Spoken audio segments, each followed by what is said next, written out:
OBC हिताच्या संदर्भात आम्ही केलेलं काम आणि ओबीसी हिताच्या संदर्भात इतर सरकारने केलेलं काम यांना केवळ राजकारण करता येतं।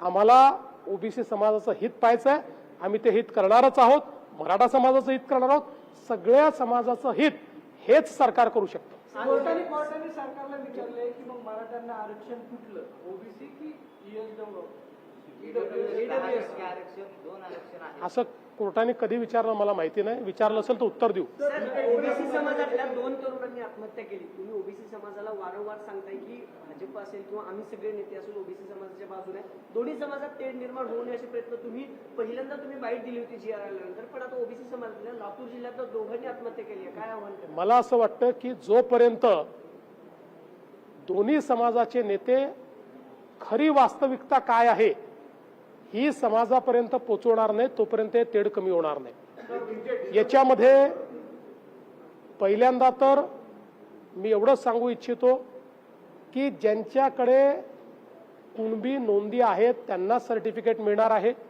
बिना नोंदीचं कोणालाही सर्टिफिकेट या ठिकाणी मिळणार नाही। त्यामुळे ओबीसी समाजाने चिंता करण्याची आवश्यकता नाही आहे। मला असं वाटतं की कुठेतरी हे जे वातावरण तयार करण्याचा काही प्रयत्न करतायत की जणू काही आरक्षण गेलेलं आहे, अशा प्रकारचं वातावरण तयार केल्यामुळे मुलांच्या मानसिकतेवर त्याचा परिणाम होतो आणि दुसरीकडे दुसऱ्याही बाजूनं टोकाचंच अशा प्रकारचं राजकारण या ठिकाणी चाललेलं आहे। अशा राजकारणाने कधीच समाजाचं भलं होऊ शकत नाही। समाजाचं भलं हे समाजापर्यंत वास्तविकता पोहोचवली तरच होऊ शकतं। आम्ही ती वास्तविकता समाजापर्यंत पोहोचवतो, समाजाची काळजी आम्ही घेतो।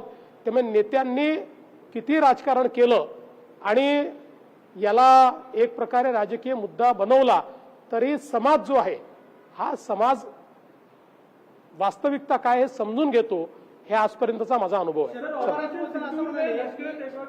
ठिकानों को ध्वस्त किया था भारतीय सेना ने, अब पाकिस्तान उनके रिकंस्ट्रक्शन के लिए फंड कर रहा है, ऐसी रिपोर्ट्स आई है, एफएटीएफ का यहाँ पर रोल बनता है।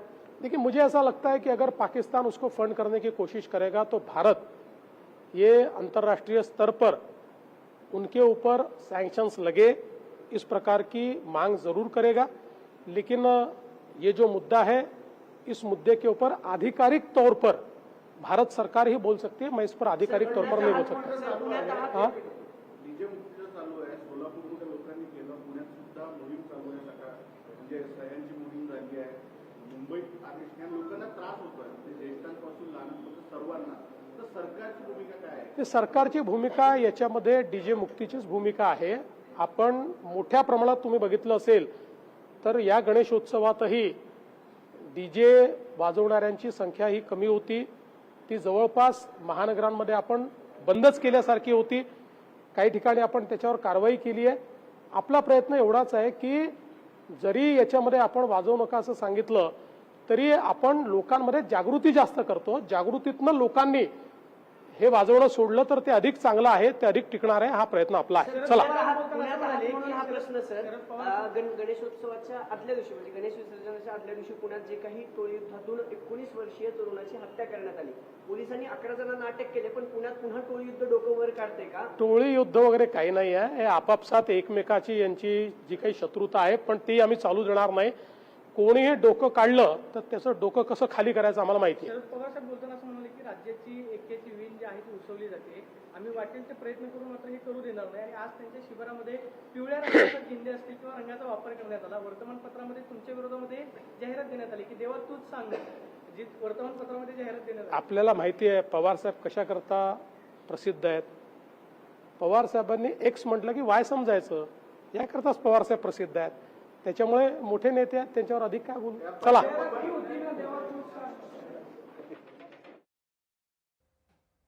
तर मुख्यमंत्री देवेंद्र फडणवीस यांनी अनेक मुद्द्यांवर भाष्य केलेलं आहे।